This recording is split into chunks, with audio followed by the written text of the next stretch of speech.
Hello and welcome everyone, this is Blackadder at Blackadder's Place. Welcome to today's stream.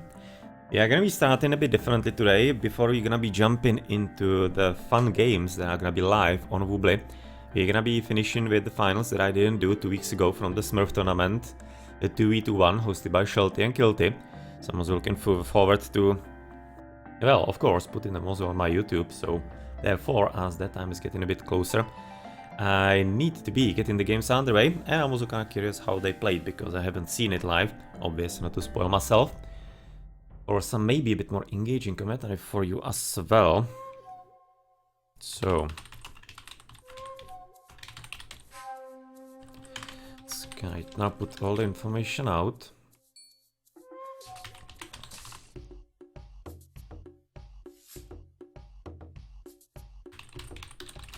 But after that is gonna be done, then we're gonna be heading into the live games.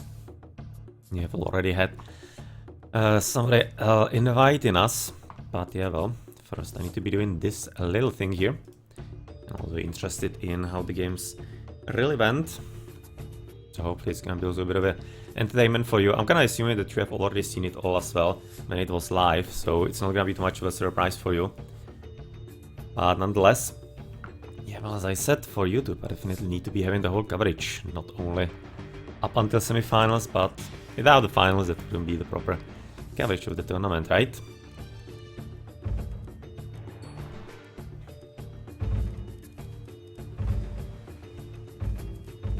We do Smurf, and it can be.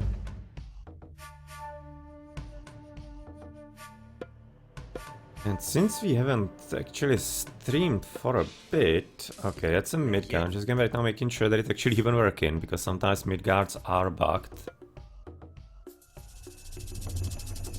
Okay, it seems to be a version of the good one. That's nice. Okay, it seems to be working fine, because sometimes usually it can tell it right at the very beginning. It seems like now it's gonna be all fine. Let's switch also into the other side. Yeah, I think that everything is going as it should, so that's great news.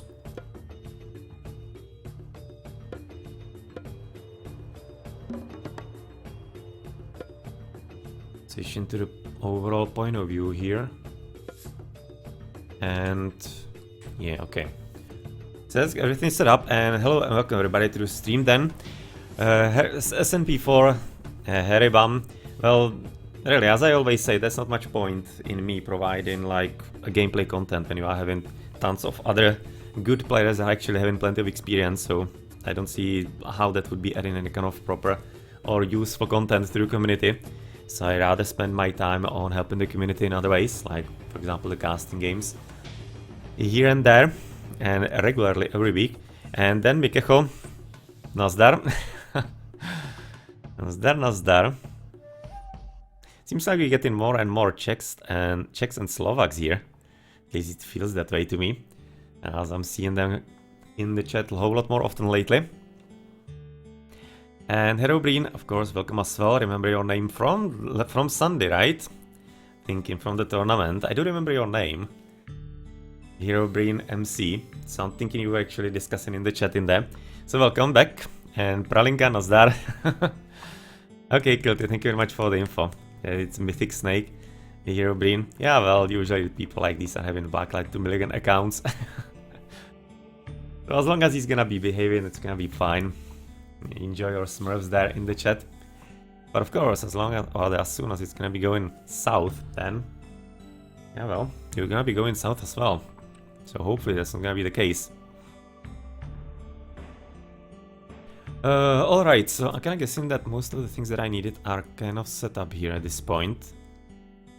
So let me also right now fix my screen view so that I can follow the chat.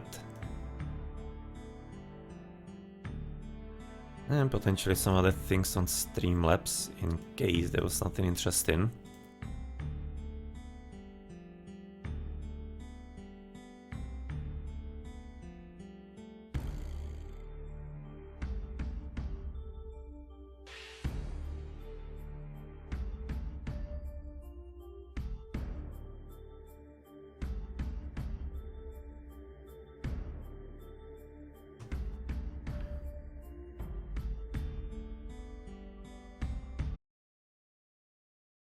Alright then, so we are gonna be right now heading into the finals of the 2v2 Smurf tournament hosted by Shelty and Kilt. Since obviously we didn't do the finals live, then it's time for the recorded games, and we should be also putting on the red blinder for the new version of the overlay, so right now everything should be properly fixed. And we're gonna be having a finals between SonOfAyahxRaven and Bogsveigir. We have streamed the match of them, or rather, that's not together, they are having different teams. They're not like top down, exactly as they are. Was gonna even remembering it from 2 weeks ago how it actually went. That's a good achievement for my memory. It usually doesn't work that awesomely that way when there are plenty of names in there, but nonetheless it's gonna be then MythOfAgeology with Bogsveigir. That's a team that I think actually I streamed that, at least one of the matches. Then SonOfAyahx versus Raven, or rather SonOfAyahx and Raven and Fargo. I might have streamed at least one of them as well, not sure at this point. But nonetheless, apparently gonna be having quite interesting gods here. It will be a combination of Hades and Odin against Oranos and Odin on Midgard. So let's probably get going and see how the players are gonna be doing on this map, because this is a bit of a map that doesn't unfortunately get played all that often, as there are players that do not enjoy the map for some reason. Quite frankly, for me personally, Midgard was kinda alrightish map. Like, because I usually like to be rushing when I was playing Atlantean back then, and obviously the meta was a bit different in the old school version as far as like the 2002, 3, 4, 5, I think, as well. Then we were playing all the way. As we usually didn't play all that much for water. Obviously the original map spawn was all kinds of funny. You could be having like one berry and no cows and stuff like that. So basically you were extremely low hand. You could be advancing at 6 minutes 30 and absolutely normally. No problem whatsoever. Okay, Mikecho. Czech accent sounds pleasantly when talking English. It's good for listening. Well, I'm kind of thinking that maybe some are gonna be disagreeing with that, as it can be a bit grinding on somebody's ears. But yeah, well, hopefully it's not too bad.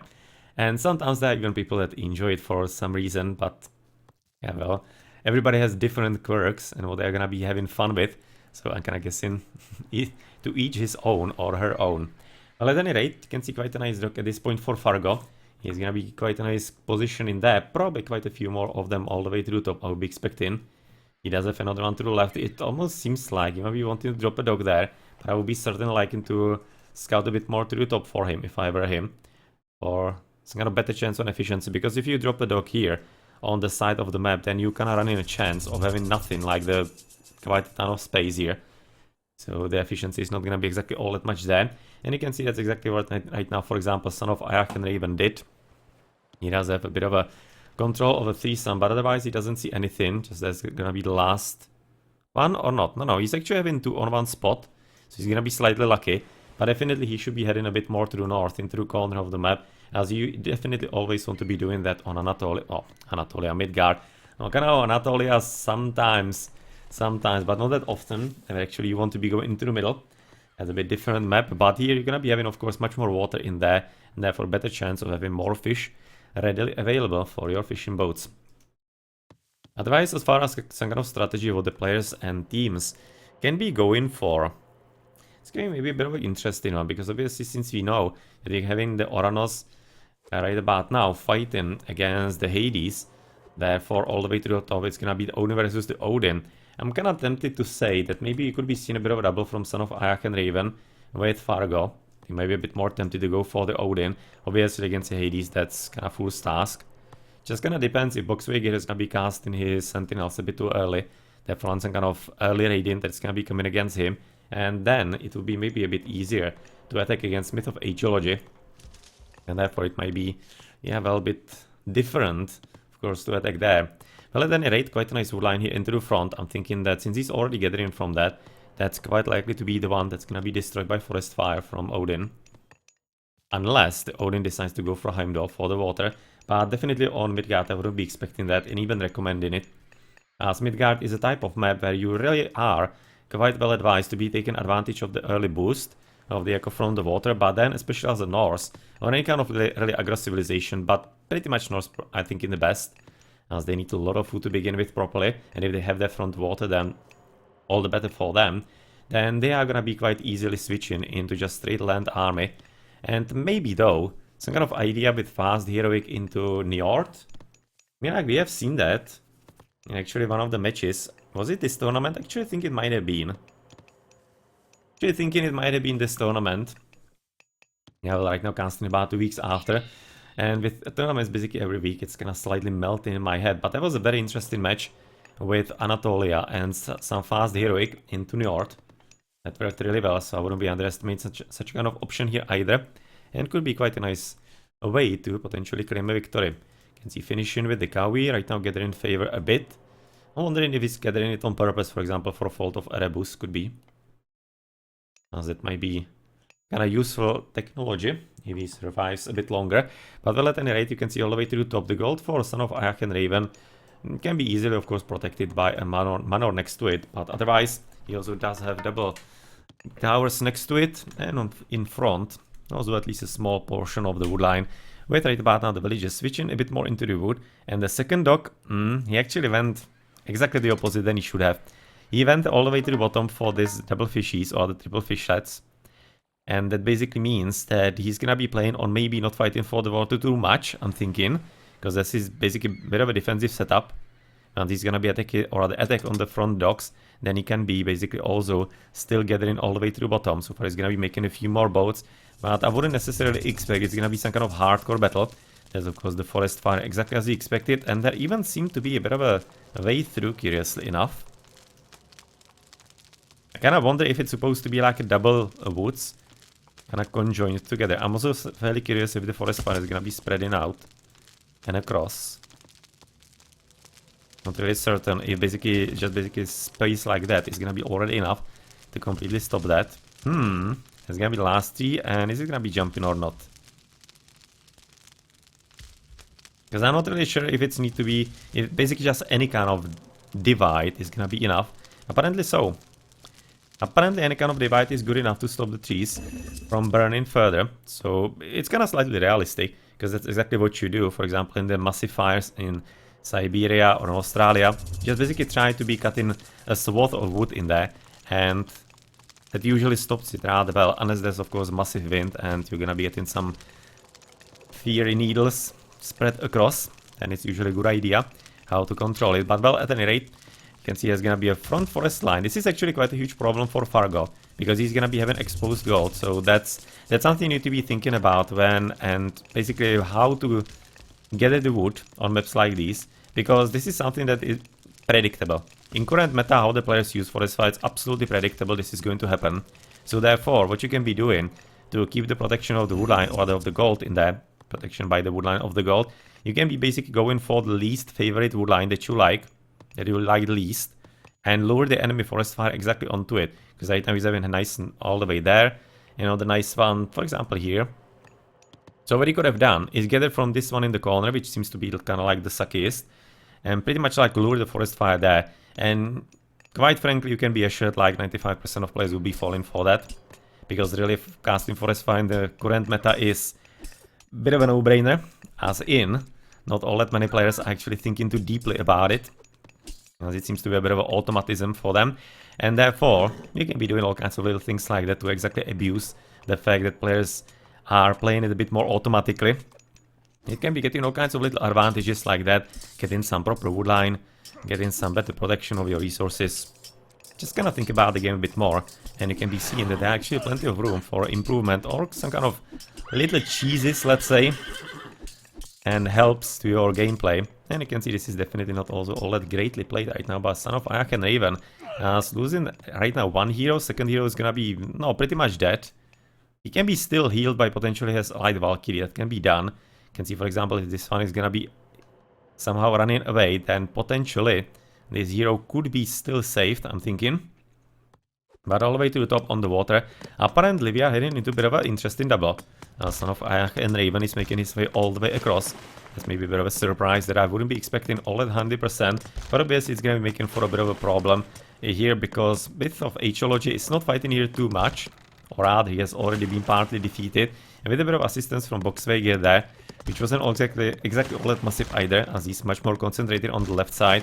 And also not doing all that extremely well here.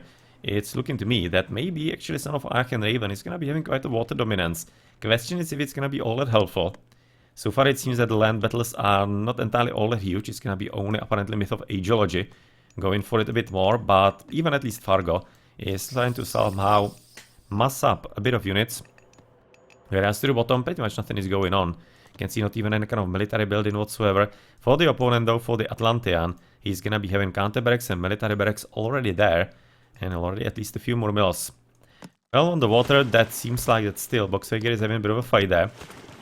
But this is something that you need to be a bit careful about when you are playing against Atlantean, because Atlanteans are of course the kind of prime civilization that can be both fight in water kind of fully, and at the same time they can be starting to attack you from the land. So what I would be liking from Bogsveigir is to pay a whole lot more attention here as far as scouting. He does have the Kataskopos, apparently not anymore. Seems like he already lost him, and last I saw him was somewhere about here. As apparently even second TC from SonOfAyahx is already in. You can see it's gonna be second also for MythOfAgeology. Same goes right about now for Fargo. And only Bogsveigir is gonna be a bit behind at this point. Not entirely all that ready for what is coming. He's gonna be at least having some military buildings. He's going for the duo quite heavy on food, so he's kinda probably optimistic about still staying up with the water. You can see already he does have poor Sane for a bit of efficiency in there. And well, all the way to the top as he's fighting on both fronts so far. He's kinda freeing the hands from MythOfAgeology, who doesn't want to be fighting anymore in there. To kinda like let him boom slightly more and maybe take the reins of the battle. But obviously right now with the second TC at least coming for him finally as well, as that's gonna be a relic for cheaper myth units. I mean, like, why not? That can be helpful for the Odin, because the Norse lately, that is something that I'm really happy about, are using myth units probably like the most often out of all the civilizations, especially the giants in the heroic age, or even the piggies, doesn't matter if it's usually a piggy or the frost giant. It's really helpful for kind of like fleshing out what actually we are having here as a game, Age of Mythology, and it's of course quite a powerful unit, and it definitely wasn't always the case. Definitely wasn't. It's a bit of a development in the last maybe few years at the max. Basically, they were of course a bit more meta always, like the piggies, but the giants weren't all that much. Besides 5 giants in the mythical age, because that's kind of like a natural development. But the frost giants, with the kind of rise of Scurry, which can of course coincides with the discovery of Norse being, yeah, pretty much discovery of Norse being the best boomers in the game. Yep, that is basically a discovery of the last year or two. That they are like the best civilization for booming. But yeah, well, it of course comes with certain other things, like for example the Scurry and therefore the giants being discovered as a fairly useful unit overall. Well, right now what remains is also that the other civilizations will be doing the same, especially will be liking if Greeks kinda came back to them, and we saw a bit more of it. As basically one of the Greek players, no, one of the almost only Greek players that uses them very often is Temista. He's not afraid to be using something like manticores in higher numbers, and they really do work. And while many players will be thinking that it's only because it's done by Temista, not really. It's just kinda that he has a bit better idea how strong they are and in which way to use them. And just the other players need to be getting a bit more acquainted with these and kinda like learning how to use them. Because when you, for example, get 5 chimeras, then that's really, or the chimeras, manticores, so I wanted to say. Chimeras is a bit more often used for Odin with Poseidon, but manticores, even though they are kind of lately a bit mal-talked, let's say, because of course in high population limit, you mustn't forget that they are having quite a high attack, quite good resistance, and they have splash attack. That's much more important than anything else. And once you get like 5 of them, then you are covering a whole lot of ground if you are fighting some kind of at least decentish army, and therefore not many of the projectiles miss. So while I don't think that all the projectiles deal the massive damage that is the base one, I think that the next ones, they are gonna be hitting by like for a half, because the mechanism there usually is that if you hit a target that was not your main intended target, and the damage is getting a bit lower, most of the cases, it still is quite a lot. And if you time the special attacks properly, which I think is a bit of a skill that's definitely the one that could be a whole lot more developed in the community, using the special attacks of the myth units besides like the mummies and medusas, then you can be doing a lot of damage and annihilating enemy armies really quickly and quite efficiently. Now well, so far it seems like that we are in a bit of an interim here. You can see it all the way to the top as the small Raiden.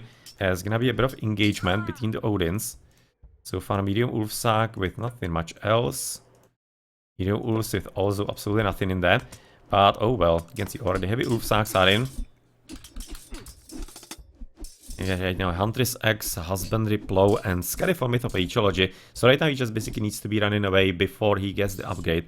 Because obviously he's not entirely ready to be fighting this army, especially with the, of course, even the Frost Giant there, who could be quite easily getting rid of the Valkyrie fairly promptly with exactly the special attack unit. Special attack micro. And well, on top of that, you can see Fargo getting even the 30C at this point. And also 30C has been taken by SonOfAyahxRaven. And they really seem to be in quite a good position right about now. As even though on the water they haven't exactly won, they also haven't lost. You can see a Bogsveigir gonna be sending one scout in Trireme. Whereas SonOfAyahx is gonna be recognizing the situation. Maybe gonna be at least a few of them there still.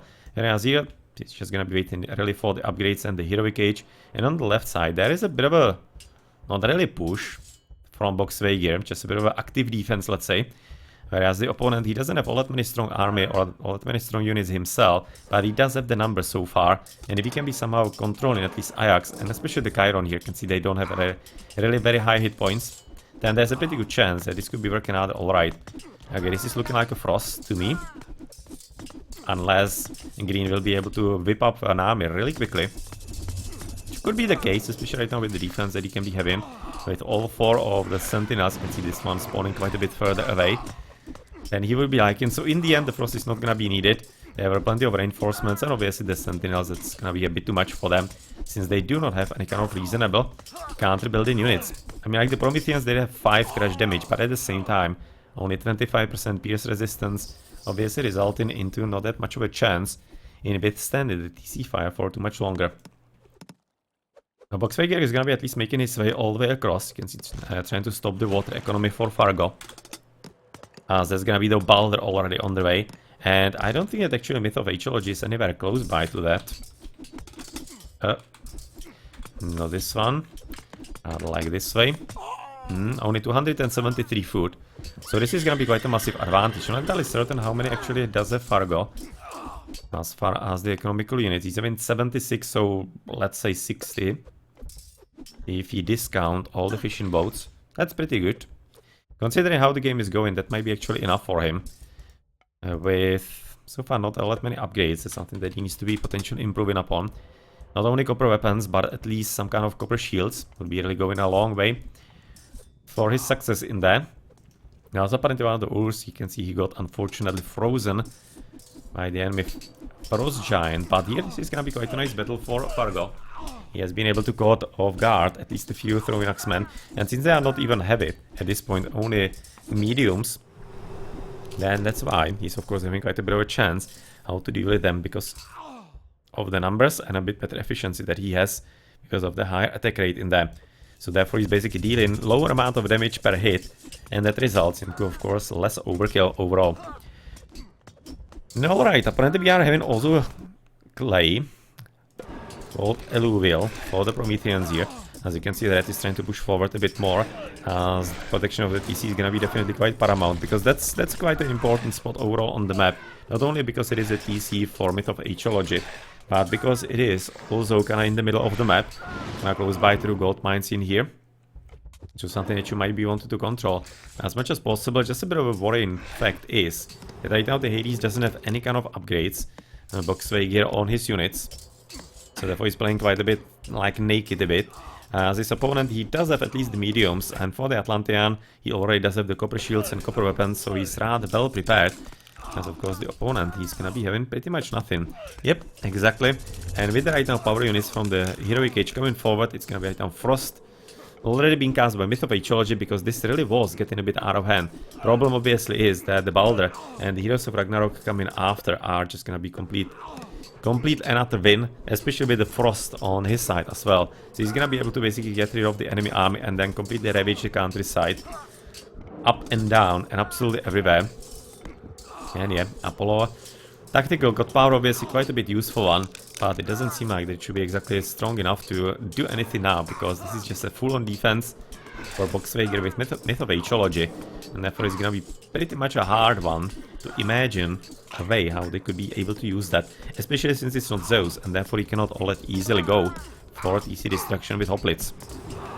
That's definitely something not to be forgetting about. You can see that on the water, apparently Bogsveigir has been stopped as Fargo is gonna be coming back. And that's gonna be already time to call a GG, as while the battle right about now would be probably not necessarily going all that terribly bad, thing is that he just basically knows that there's gonna be the Ragnarok coming, and he has basically no chance. If the battle is already looking that way, then Ragnarok is just a game winner, absolutely there. There's no chance to really defend against it, with obviously with open bases still, and was even, for example, advanced in MythOfAgeology. Not really. 372, you can see he wasn't having enough food for that. Tilbuin?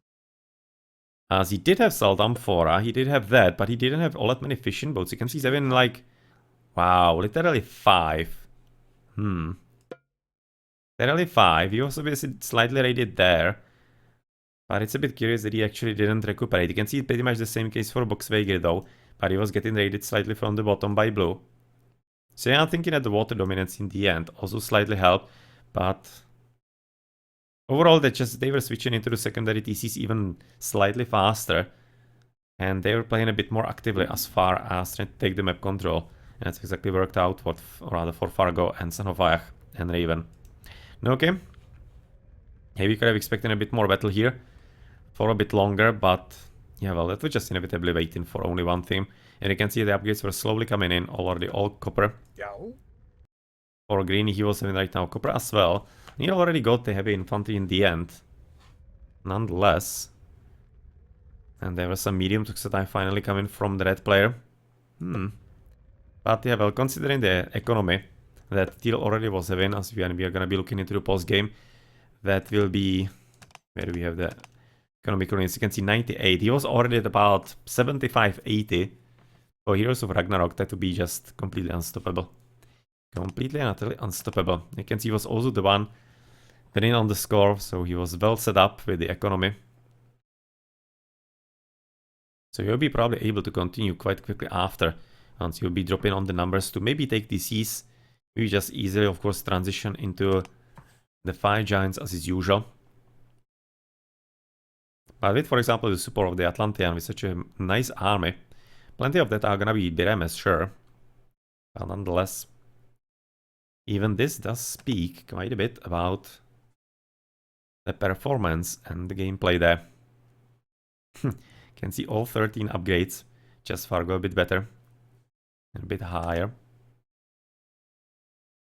You can see the amount of units not exactly all that different, just the thing was that Fargo was having way more of them.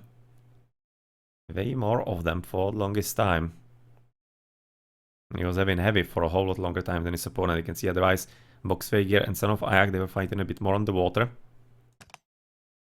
And of course I know the difference in the Frost Giants. That's also something that you're talking about. And that's fairly important. 6 Frost Giants against only 2. That of course makes a lot of difference as well. Not only taking down buildings, but also in controlling the battlefield.